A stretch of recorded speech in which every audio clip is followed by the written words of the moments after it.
Discussion करने जा रहे हैं एक नए चैप्टर को जिसका नाम है बेसिक अकाउंटिंग टर्म्स। जैसा कि पिछले वीडियो में मैंने आप लोगों को बताया था कि आज के सेशन में हम इस चैप्टर को कंप्लीट करेंगे और नेक्स्ट वीडियो से हम नए चैप्टर की तरफ मूव करेंगे, राइट। तो आज के इस वीडियो में हम नए चैप्टर की तरफ मूव करना शुरू करने जा रहे हैं। दैट मीन्स मैं इतनी एक्साइटेड हूँ इस चैप्टर को लेकर, इसलिए क्योंकि यहाँ पे हम बहुत इंटरेस्टिंग चीजों को समझने वाले हैं। इंटरेस्टिंग इसलिए भी है क्योंकि जो आप लोगों ने फर्स्ट चैप्टर में पढ़ा था बेसिक अकाउंटिंग के कॉन्सेप्ट, वो पूरी तरीके से थ्योरीज थी और थोड़ी बोरिंग भी थी, बट हमने उसे भी अच्छे से कंप्लीट किया। बट इस चैप्टर की स्पेशलिटी ये है फ्रेंड कि ये थ्योरीज नहीं है और प्रैक्टिकल क्वेश्चंस भी यहाँ आपको देखने को नहीं मिलेंगे। दैट मीन्स यहाँ क्या देखोगे, क्या पढ़ोगे, यहाँ पे आप नए नए वर्ड्स को पढ़ोगे। जैसा कि बचपन में आप जब नए वर्ड्स के बारे में सुनते थे, नए चीजों के बारे में समझते थे, तो काफी क्यूरियस होते थे, उसके बारे में और भी अधिक नॉलेज गेन करने का ट्राई करते थे, राइट। जैसे किसी बच्चे को बता दिया जाए, किसी नए एनिमल से के बारे में बताया जाए, या फिर जब वो पहली बार किसी डॉग को देखता है तो उसके बारे में उसे बताया जाता है कि भाई ये डॉग है, ये बात करता है, इसकी एक टेल होती है, पूंछ होती है ना।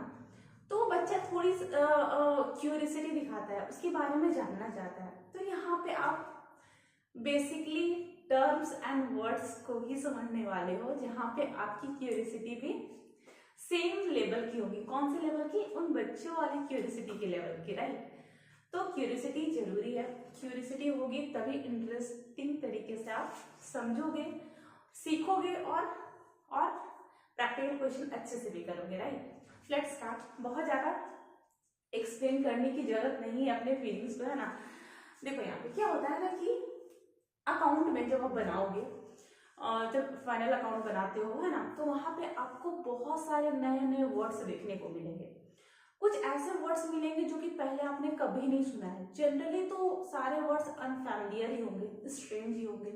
कुछ एक वर्ड्स की बात नहीं कर रही हूँ मैं, कुछ एक वर्ड्स आपको पहले से पता होंगे, बट जनरली आपको नए वर्ड्स मिलेंगे और उसके बारे में आपको पता नहीं होगा। तो वैसे कंडीशन में प्रॉब्लम ना हो, इसलिए हम सारे वर्ड्स को यहाँ पे एक्सप्लेन करने वाले हैं, डिस्क्राइब करेंगे, अच्छे से समझेंगे विद एग्जाम्पल, है ना। तो लेट्स स्टार्ट करते हैं अपने इस चैप्टर को। देखो हमारा इसका टॉपिक क्या है? अकाउंटिंग टर्म को समझना। तो इन वर्ड्स को पता अकाउंटिंग टर्मिनोलॉजी भी बोला जाता है, लेखांकन शब्दावली।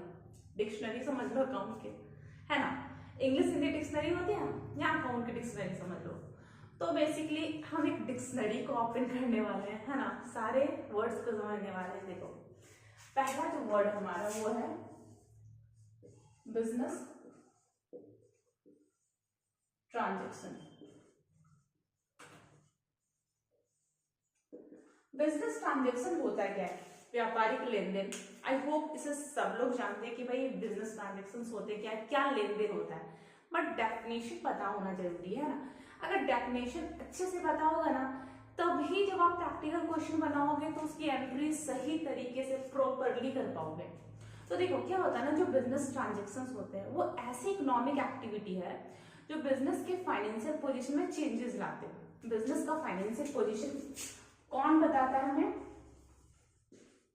बैलेंस शीट बताता है, सॉरी बैलेंस शीट बताता है। और बैलेंस शीट जब आप बनाते हो तो यहाँ पे क्या होता है, एक फॉर्मूला है।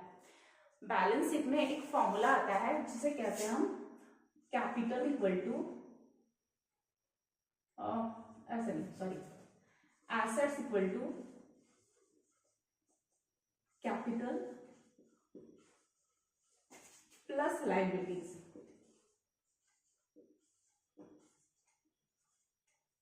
Correct, this is a formula. ये रूल इसे बहुत अच्छे से समझ लो, इनफैक्ट याद कर लो इसे, ठीक है।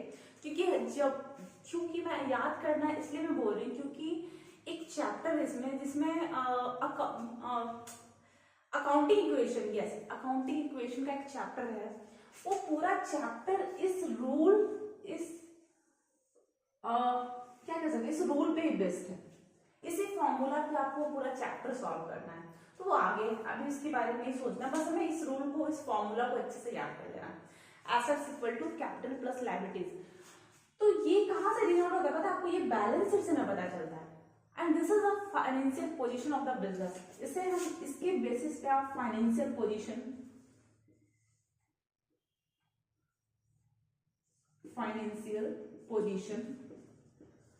भी डिनोट करते हैं।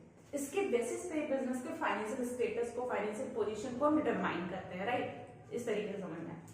तो देखो क्या होता है ना, बिजनेस ट्रांजेक्शन कोई भी ऐसी इकोनॉमिक एक्टिविटी है, ऐसी इकोनॉमिक एक्टिविटी है जो इस पोजीशन को चेंज करने की कैपेसिटी रखता हो। बिजनेस ट्रांजेक्शंस, व्यावसायिक क्रियाएं ऐसी इकोनॉमिक एक्टिविटी है जो बिजनेस के फाइनेंशियल पोजीशन को, बिजनेस की आर्थिक या फिर कह सकते हो कि वित्तीय स्थिति को परिवर्तन करने की कैपेसिटी रखता है, उसे बदलता है।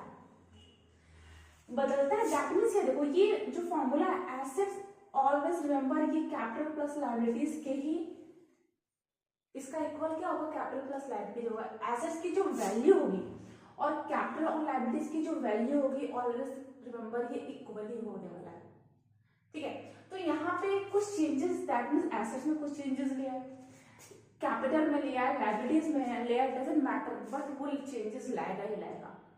हो सकता है सपोज करो 10,000 का अपग्रेडेशन हो रहा है एसेट्स में, that means capital plus liabilities में भी 10,000 का इंक्रीजमेंट लगना चाहिए। या तो दोनों मिलाकर लगे, या तो किसी सिंगल पर्टिकुलर किसी आइटम में लग जाए, या तो सिर्फ कैपिटल में 10,000 की इंक्रीज लग जाए। अगर एसेट्स में 10,000 रुपए की वृद्धि हो रही है, 10,000 रुपीज से वो इंक्रीज कर रहा है, तो हमारा कैपिटल प्लस लायबिलिटीज में भी 10,000 का इंक्रीज होना जरूरी है, समझ रहे हो। तो यहाँ पे क्या होता है कि कोई ऐसे लेन देन, कोई ऐसे ट्रांजेक्शन है ना, कोई ऐसी इकोनॉमिक एक्टिविटी जिससे बिजनेस के फाइनेंशियल पोजीशन में चेंजेस आए, वो क्या कहलाता है, वो बिजनेस ट्रांजेक्शन कहलाता है, करेक्ट। तो यहाँ पे क्या होता है ना, इसके कुछ ऑब्जेक्टिव्स हैं, ऑब्जेक्टिव्स दैट मींस इसके इस ट्रांजेक्शन के कुछ विशेषताएं हैं। क्या है विशेषताएं, क्या है विशेषताएं कि फर्स्ट ऑफ ऑल आपको ये देखना है कि ये इकोनॉमिक एक्टिविटी होनी चाहिए, इकोनॉमिक एक्टिविटी होना चाहिए, करेक्ट। एक इकोनॉमिक एक्टिविटी होनी चाहिए। नंबर 2, ये बिजनेस के फाइनेंशियल पोजीशन को चेंज करता ही होगा, दैट मीन बिजनेस के वित्तीय स्थिति कर रहे हो, फाइनेंशियल पोजीशन को ये परिवर्तित करता हो, समझ रहे हो। इट मेक्स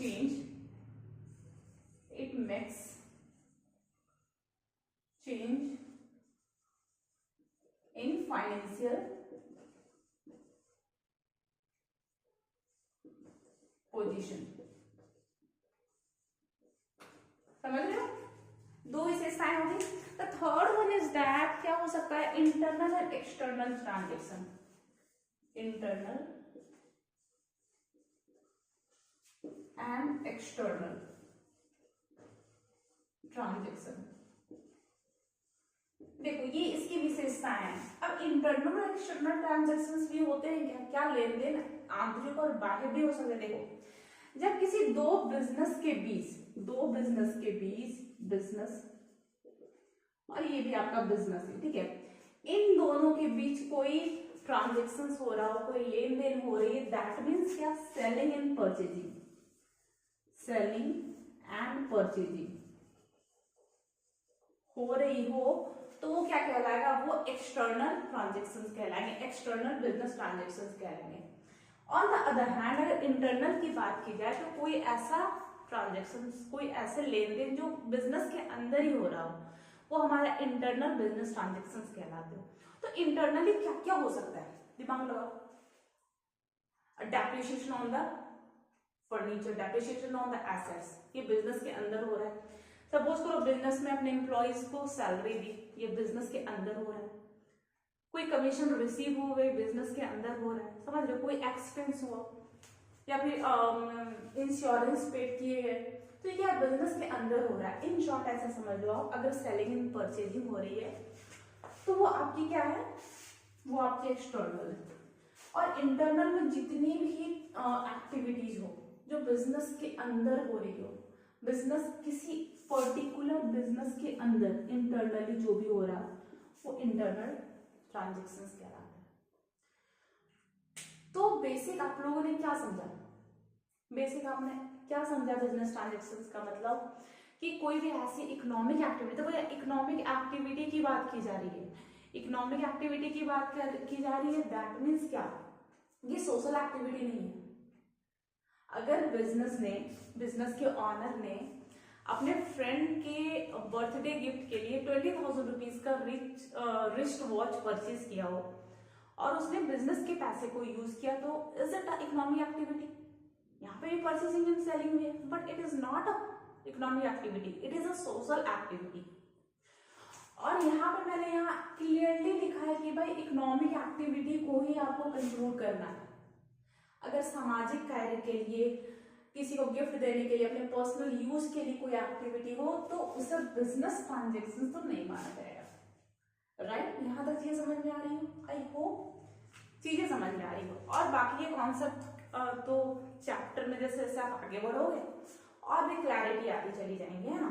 तो अभी बेसिक कॉन्सेप्ट आप लोग समझ रहे हो। और वन मोर थिंग, हर एक एक्टिविटी, हर एक इकोनॉमिक एक्टिविटी क्या होने चाहिए, मनी के टर्म में मेजरमेंट किए जा सकने लायक होने चाहिए।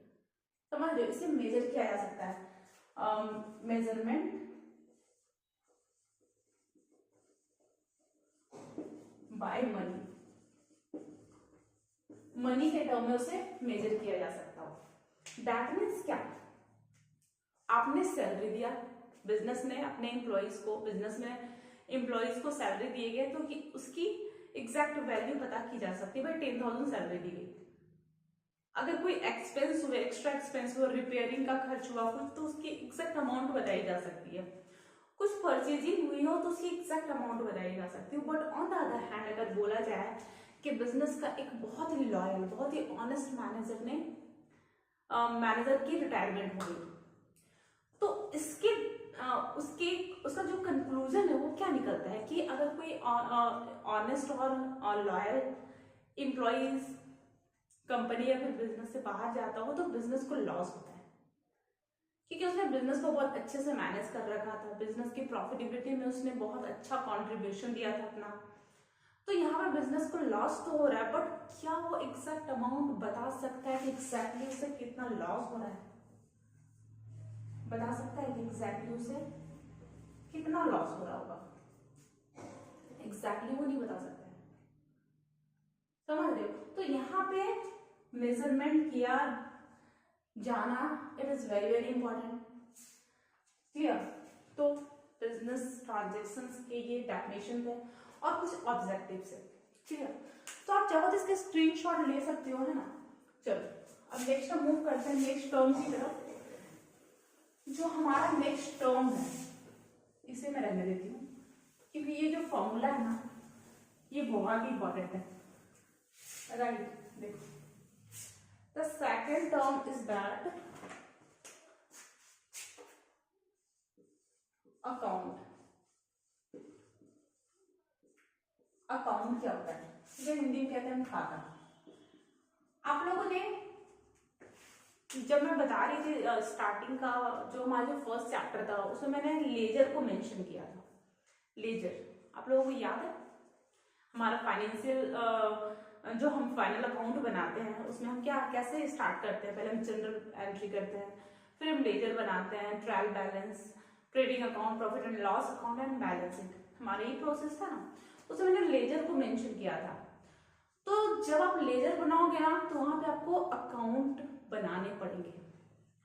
तो इसका डेफिनेशन कुछ ऐसा है कि बिजनेस के हर एक आइटम के, हर एक व्यक्ति का एक सेपरेट अकाउंट ओपन किया जाता है। बिजनेस से रिलेटेड जितने भी आइटम्स होते हैं, अब जितने भी आइटम्स का मतलब हो गया जितने भी एक्सपेंस हो गए, जितने भी इनकम हो गए, अगर कोई व्यक्ति हो, क्रिएटर हो, डेटर्स हो, फर्नीचर हो, एसेट्स हो, लाइबिलिटीज में अगर क्रिएटर्स की बात की जाए, बैंक ओवरड्राफ्ट की बात की जाए, कैपिटल की बात की जाए, सेलिंग की बात की जाए, परचेजिंग की बात की जाए, किसी भी आइटम्स की बात की जाए, उसके एक सेपरेट अकाउंट खोले जाते हैं। ऐसा क्यों किया जाता है? ऐसा इसलिए किया जाता है ताकि जो सेम नेचर के जितने भी ट्रांजेक्शन्स हो ना उसे एक जगह पे हम शो करते हैं। सपोज करो बहुत सारे कमरे हैं, बहुत सारे डिफरेंट सारे सेपरेट, क्लियर। और हर एक कमरा हर एक आइटम को दिया गया है। यहाँ पे सपोज करो सेल्स अकाउंट, और ये देखो यहाँ पे कमरे के ऊपर यहाँ पे लिखना है सेल्स अकाउंट। ये हो गया आपके परचेज अकाउंट, है ना। यहाँ पे हो गया राम अकाउंट। राम सपोज करो हमारा कोई क्रिएटर हो या फिर कोई डेटर हो, कुछ भी मान लो। यहाँ पे समझ लो आपको सैलरी अकाउंट, है ना। यहाँ पे आप कुछ भी कर लो, क्या कर सकते हो, चलो यहाँ पे मैं कुछ कमीशन अकाउंट लिख देती हूँ, कमीशन अकाउंट। मैंने क्या किया, हर एक आइटम को एक सेपरेट कमरा दे दिया, एक सेपरेट सा रूम दे दिया। रूम क्यों दिया मैंने, इसके कमरे को इसलिए मैंने अलग किया क्योंकि अब सेल्स से रिलेटेड जितने भी ट्रांजेक्शन्स होंगे, जितनी भी एक्टिविटीज होंगी, उसे मैं यहाँ पे शो करूंगी इस वाले रूम में। अब ये सेल्स रिलेटेड कितनी हो सकती है, बहुत सारी हो सकती है। अगर क्रेडिट सेल हुआ है उसे मैं यहाँ दिखाऊंगी, कैश सेल हुआ है उसे भी यहाँ पे दिखाऊंगी। अगर सेलिंग में मुझे कोई डिस्काउंट देना पड़ा हो उसे भी मैं यहीं पे दिखाऊंगी, समझ रहे हो। सपोज करो राम अकाउंट है, Ram is a creator of the company. Creator that means क्या होता है, क्रिएटर का मतलब कि ऐसा व्यक्ति जिसने बिजनेस को अपना माल उधार दिया, क्रेडिट सेलिंग की हो तो बिजनेस का ये क्रिएटर कहलाता है, लेनदार कहलाता है। सपोज करो तो सपोज करो राम से कुछ क्या किए गए, गुड्स परचेज किए गए, तो यहाँ पे आप क्या करोगे, शो कर दोगे। सेकंड हो गया, सपोज करो राम को पेमेंट किया गया, बिजनेस के थ्रू राम को पेमेंट किए गए। अगर आप क्रेडिट परचेज करते हो, माल उधार खरीदते हो, तो आखिर आपको पेमेंट करना होता है, तो सेकंड ट्रांजेक्शन यहाँ करोगे। राम के थ्रू आपको कोई डिस्काउंट मिला, उसकी एंट्री यहाँ करोगे, समझ रहे हो। तो आप क्या देख रहे हो, अकाउंट का एक बड़ा सा ऑब्जेक्टिव या फिर एक विशेषता क्या है कि यहाँ पे हम हर एक आइटम का एक सेपरेट अकाउंट मेंटेन कर रहे हैं, और उस अकाउंट में इससे रिलेटेड जितनी भी एक्टिविटीज है यहाँ पे शो कर रहे हैं, समझ रहे हो। तो यहाँ पे क्या होता है ना कि एक ही प्रकृति के लेन देन को एक जगह एक स्थान पे दिखाना ही खाता कहलाता है। इसका डेफिनेशन कुछ ऐसा है, एक ही प्रकृति के लेन देन को एक जगह एक खाते में दिखाना है, कोई एक प्रकृति, इसके सारे एक्टिविटीज को यहाँ पे हमने दिखा दिया। तो ये डेफिनेशन था। अब अकाउंट बनता कैसे है, इसका फॉर्मेट या फिर इसका शेप कैसा होता है, देखो इसे आप सब बहुत आसानी से पहचानने वाले। व्हाट इज दिस,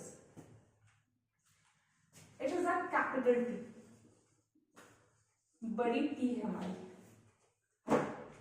तो अकाउंट का फॉर्मेट कैपिटल टी ही होता है, that's why it is called T's account. इसे टी अकाउंट भी कहते हैं क्योंकि इसका शेप बिल्कुल टी की तरह होता है। अब यहाँ पे आप लोग क्या देख रहे हो, यहाँ पे टू पार्ट में हमने डिवाइड किया है। ये हमारा लेफ्ट हैंड साइड और ये हमारा right hand side, correct, two sided हमारे। अब इधर वाले साइड को, लेफ्ट हैंड साइड को हम कहते हैं debit, and right hand side को हम कहते हैं क्रेडिट, राइट। डेबिट को शॉर्ट में आप डीआर लिखते हो और क्रेडिट को सीआर लिखते हो। यहाँ तक चीजें आई होप आप लोगों को समझ में आ गई। ये तो अकाउंट का फॉर्मेट है, इसलिए इसे अच्छे से समझ लो। और इसकी जो हेडलाइन होती है वो आइटम के नाम लिखे होते हैं। सपोज करो हमने सेल अकाउंट बनाया तो हम यहाँ पे सेल्स अकाउंट देते हैं, ये हमारी हेडलाइन होगी, राइट। अकाउंट को शॉर्ट में हम क्या करते हैं, अकाउंट को शॉर्ट में हम ऐसे लिखते हैं, ये ऑब्लिक से is a short form of account, sorry. तो ये अकाउंट का फॉर्मेट और अकाउंट का डेफिनेशन ऐसा होता है, राइट। तो अकाउंट के जो टर्म है, जो वर्ड है, आई होप आप लोगों को अच्छे से समझ में आया। चलो रिमूव करती हूँ। अब नेक्स्ट जो हमारा वर्ड आने वाला है, जो हमारा टर्म आने वाला है, वो कुछ इस तरीके का है कि कैपिटल, कैपिटल दैट मीन्स पूंजी। आई डोंट थिंक यहाँ कोई भी ऐसे स्टूडेंट होगा जिसे पूंजी नहीं पता होगा। क्योंकि आप लोग अपने आसपास अपने घर में भी जनरली सुनते होंगे, अगर कोई बिजनेस स्टार्ट करना हो, कुछ शुरू करना हो, कोई इनिशिएटिव वर्क करने हो तो पैसे की जरूरत होती है, पूंजी लगाने होते हैं, कैपिटल इन्वेस्ट करने होते हैं। तो कैपिटल होता क्या है? बेसिकली कोई बिजनेस है, कोई एक बिजनेस है। अब यहाँ पे मैं एक ऐसे बंदे को लाने वाली हूँ जिसे आप लोग हमेशा याद रखो, कभी नहीं भूलना आपको। इसका नाम है राम। राम नाम का एक बॉय, इसने एक बिजनेस स्टार्ट किया और इसने इन्वेस्टमेंट किया कितने का? 5 लाख रुपीज का इन्वेस्टमेंट किया। Yes, sorry, 5 lakh rupees invest करके इसने बिजनेस शुरू किया। तो यहाँ पे पूंजी क्या हो गई? दिस इज अ पूंजी, दिस इज अ कैपिटल। समझ रहे हो? तो इसका डेफिनेशन कुछ ऐसा है कि बिजनेस के स्वामी के द्वारा, व्यवसाय के स्वामी के द्वारा लगाए गए पैसे पूंजी कहलाते हैं। बिजनेस के ऑनर के द्वारा बिजनेस में जो भी पैसे इन्वेस्ट किए गए वो हमारा पूंजी कहलाता है। क्लियर? आई होप चीजें समझ में आ रही हो। तो कैपिटल का फॉर्मूला क्या होता है? इसके बेसिस पे आप बना सकते हो, capital equal to assets minus liabilities. देखो फॉर्मूला क्या है। और वर्किंग कैपिटल के बहुत सारे डिफरेंट नेम हैं। नेट वर्थ, फिर कह सकते हैं आप इसे owner's equity, owner's equity, net assets. तो कैपिटल के अगर इस तरह के नाम आपको देखने को मिल जाए, ऑनर्स इक्विटी अगर देखने को मिल जाए तो कंफ्यूज नहीं होना है आपको। आपके माइंड में तुरंत ये रिफ्लेक्ट होना चाहिए, this is a capital of the business, this is a capital of business, this is a capital of business. Clear? कभी आप नेट एसेट्स देख लो तो कंफ्यूज नहीं होना है, आपको क्या पता होना चाहिए ये कैपिटल दिया हुआ, कैपिटल की वैल्यू दी हुई है। क्लियर? देखो नेक्स्ट जो हमारा टर्म है वो है ड्राइंग। ड्राइंग, अभी ड्राइंग क्या होता है? देखो बहुत ही इंपॉर्टेंट चीज मैं बताने वाली हूँ, इसे प्लीज कभी मत भूलना। मैं हर एक वर्ड के बाद ये स्टेटमेंट लगा रही हूँ, सेंटेंस, ये लाइन लगा रही हूँ, ऐड कर रही हूँ, प्लीज इसे मत भूलना। इसे इसलिए मैं बोलने नहीं करी क्योंकि वर्ड से जो आपको हर बार रिपीटेड देखने को मिलेंगे। जब रिपीटेडली हर बार कॉन्टिन्यूसली देखोगे तो आपको तो याद रखना ही होगा कि भाई इसका मीनिंग क्या होता है, क्या कह रहा है ना, इसलिए मैं ऐसा बोल रही हूँ, तो प्लीज डोंट फॉरगेट। तो ड्राइंग होता क्या है, इसके पहले कुछ और समझते हैं। Business is a separate entity, business को ऑलवेज एक सेपरेट एंटिटी माना जाता है। बिजनेस को क्या माना जाता है? Separate entity.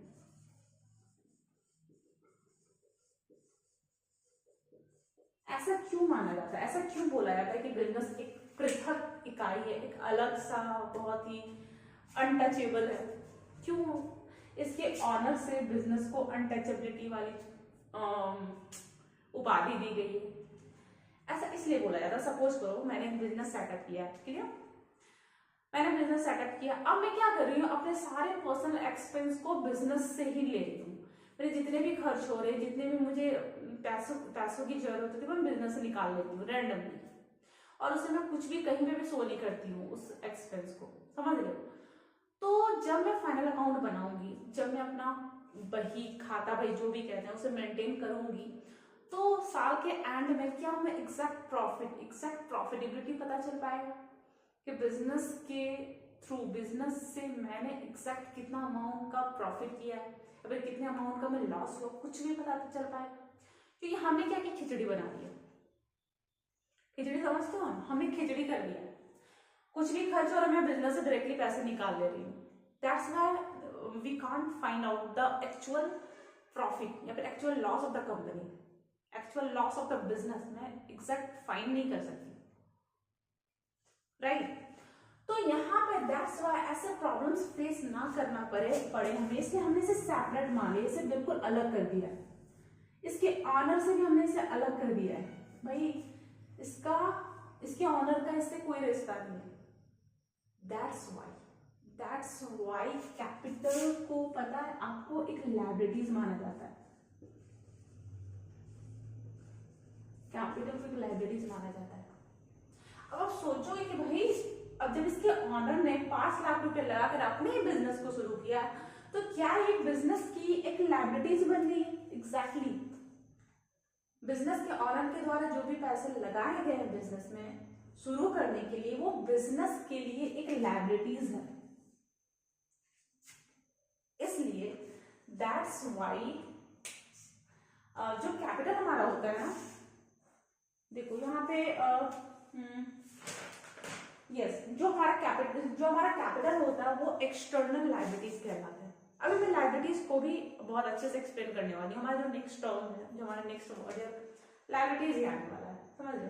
तो हम ड्राइंग को समझते हैं। क्या होता है जब कैपिटल को एक लायबिलिटीज माना ही गया है, जब बिजनेस को ऑनर से सेपरेट कर दिया गया है, तो यहाँ पे क्या होता है, अब ऑनर के थ्रू जो भी पर्सनल एक्सपेंस किए जा रहे हैं, दैट मीन्स अगर बिजनेस का स्वामी, व्यवसाय का जो ऑनर है, वो बिजनेस से अपने पर्सनल एक्सपेंस के लिए जो भी रुपए निकालता है, जो भी पैसे निकालता हो, या फिर अपने पर्सनल एक्सपेंस के लिए, अपने पर्सनल यूज के लिए कोई गुड्स निकाल रहा हो, या बिजनेस के फंड को अपने पर्सनल नीड के लिए यूज कर रहा हो, तो वो बिजनेस का ड्राइंग कहलाता है। वो क्या कहलाता है आपका? ड्राइंग, आहरण, जिसे हिंदी में हम आहरण कहते हैं। Did you hear this word? पहले कभी आपने इन वर्ड्स को सुना है? I don't think आहरण वर्ड सुना होगा। ड्राइंग भी बहुत डोंट थिंक आप लोगों में से किसी स्टूडेंट ने शायद ही सुना हो। मैंने खुद जब मैं 11th में जब मैंने पढ़ना शुरू किया, जब मैंने कॉमर्स लिया, तो मुझे ड्राइंग बहुत स्ट्रेंज लगे थे ऑनेस्टली। हाँ, तो अगर बिजनेस के स्वामी के द्वारा, बिजनेस ऑनर के द्वारा अपने पर्सनल एक्सपेंस के लिए, अपने पर्सनल यूज के लिए कोई गुड्स या फिर कोई मनी निकाले जाए या फिर कोई पैसे निकाले जाए, तो वो बिजनेस का ड्राइंग कहलाता है। और आपको पता है ये जो ड्राइंग है ना, कैपिटल में डिडक्ट होता है। क्या होता है डिडक्ट? सपोज करो राम ने अपने फ्रेंड के बर्थडे प्रेजेंट के लिए 50,000 रुपीज का कैश निकाला, तो पता है ये डिडक्ट होकर 50,000 को हम डिडक्ट करेंगे, और जो कैपिटल की जो एग्जैक्ट वैल्यू है वो हो जाएगी आपकी 4,50,000 रुपए, 4,50,000। दैट मीन्स कि अब बिजनेस की जो लायबिलिटीज वो कितनी रह गई? 5 लाख से घटकर हो गई 4,50,000। आई होप चीजें क्लियर हो रही हो। देखो जो हमारा नेक्स्ट वर्ड है वो है लायबिलिटीज। अभी हम लायबिलिटीज को बहुत अच्छे से समझने वाले हैं। बहुत अच्छे से समझने वाले का मतलब ये हो गया कि यहाँ पे मैंने 2 वर्ड लिखा हुआ, कैपिटल एंड लायबिलिटीज। इस वर्ड को समझने वाले थे। क्या होता है ना, बिजनेस को स्टार्ट करने के लिए पैसों की जरूरत होती है, जो कि बिजनेस के ऑनर के द्वारा ऑलरेडी इन्वेस्ट किया गया होता, बट फिर भी हमें पैसों की जरूरत पड़ती रहती है, उसकी नीड हमें होती रहती है। तो वैसे कंडीशन में हम पैसे बोरो करते हैं, या तो पैसे बोरो करते हैं, या तो हम गुड्स ही क्रेडिट में परचेज कर लेते हैं। बिजनेस में हमें रॉ मटेरियल चाहिए होंगे, या फिर हमें बना बनाया फिनिश गुड्स चाहिए होगा सेल करने के लिए, तो हमने क्रेडिट में परचेजिंग की, समझ रहे हो? तो हमने जिससे क्रेडिट में परचेजिंग की, बिजनेस ने जिससे उधार माल खरीदा, वो व्यक्ति क्या कहलाएगा? बिजनेस का क्रेडिटर कहलाएगा, वो बिजनेस के लायबिलिटीज के अंदर आएगा। दैट मीन्स ये बिजनेस की रिस्पॉन्सिबिलिटी है कि उसे टाइम पे पेमेंट करे। इन शॉर्ट इसका डेफिनेशन कुछ ऐसा है कि बिजनेस के द्वारा, व्यवसाय के द्वारा, बिजनेस के ऑनर के अलावा तीसरे किसी भी व्यक्ति से अगर पैसे उधार लिए जा रहे हो, गुड्स क्रेडिट परचेज की जा रही हो, तो वो व्यक्ति बिजनेस की लायबिलिटीज होता है। वो जो सारे आइटम्स वो बिजनेस की लायबिलिटीज के अंदर आएंगे। तो इसके कुछ एग्जांपल्स इस तरीके से हैं। सपोज करो क्रेडिटर्स, बिल्स पेबल,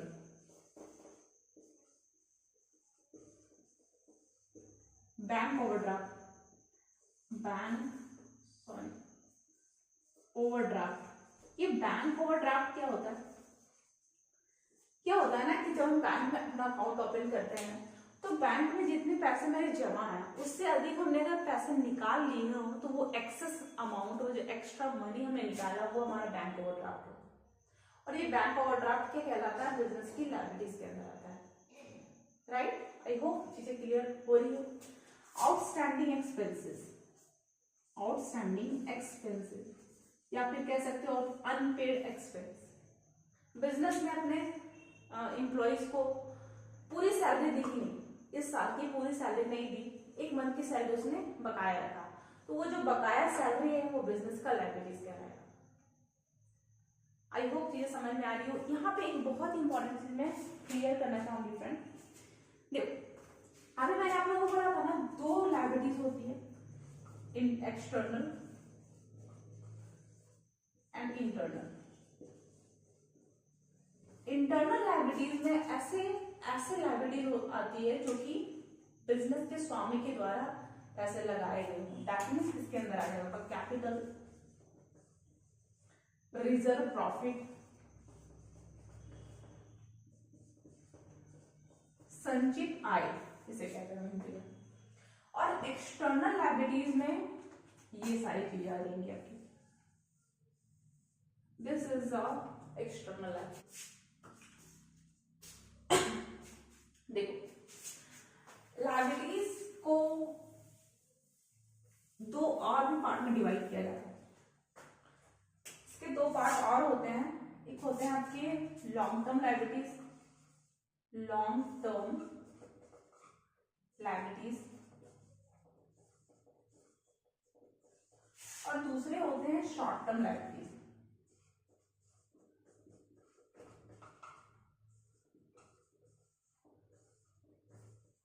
ये लॉन्ग टर्म लायबिलिटी और शॉर्ट टर्म लायबिलिटीज में डिफरेंस क्या है? क्या डिफरेंस है दोनों में? ऐसे लायबिलिटीज जिसका पेमेंट, जिसका भुगतान आफ्टर 1 ईयर करना हो, it is a long term liabilities. या फिर कोई ऐसे दायित्व, कोई ऐसे लायबिलिटीज जिसका पेमेंट हमें विद इन 1 ईयर करना होता है, वो हमारा कहलाता है शॉर्ट टर्म लायबिलिटीज। तो शॉर्ट टर्म लायबिलिटीज को करंट लायबिलिटीज भी कह सकते हो और लॉन्ग टर्म लायबिलिटीज को फिक्स लायबिलिटीज भी कह सकते हो। तो फिक्स लायबिलिटीज में क्या होता है, इसके एग्जांपल्स कुछ है, लॉन्ग टर्म लोन हो गए, डिबेंचर्स हो गए, है ना। और शॉर्ट टर्म लायबिलिटीज में आपके क्रेडिटर्स आ गए, बिल्स पेबल आ गए, बैंक ओवरड्राफ्ट हो गए, है ना, अनपेड एक्सपेंस हो गए। तो शॉर्ट टर्म लायबिलिटीज का मतलब क्या हुआ कि अकाउंटिंग पीरियड के अंदर ही हमें उसका पेमेंट करना है, it is compulsory, that's why it is called current liabilities. और लॉन्ग टर्म लायबिलिटीज या फिर फिक्स लायबिलिटीज का मतलब वो है कि इसका पेमेंट आपको विद इन 1 ईयर तो नहीं करना, आप 2 साल में कर लो, 5 साल में कर लो, 7 साल में कर लो, है ना, जो भी इसके कुछ फिक्स सर्टेन ईयर होंगे उसके बाद कर लो, तो वो हमारा लॉन्ग टर्म लायबिलिटीज कहलाता है। क्लियर? तो आई होप फ्रेंड आपको ये अच्छे से समझ में आ रहा हो कि, तो अगर चीजें पसंद आ रही हो फ्रेंड, आई होप चीजें पसंद आ रही हो, कॉन्सेप्ट आपके क्लियर हो रहे हो। अगर कॉन्सेप्ट क्लियर हो रहा हो आपका तो प्लीज वीडियो को कंटिन्यू करो, लाइक करो, शेयर करो एंड वीडियो में बने रहो। मिलते हैं अपने अगली वीडियो में, तब तक के लिए take care and thank you so much.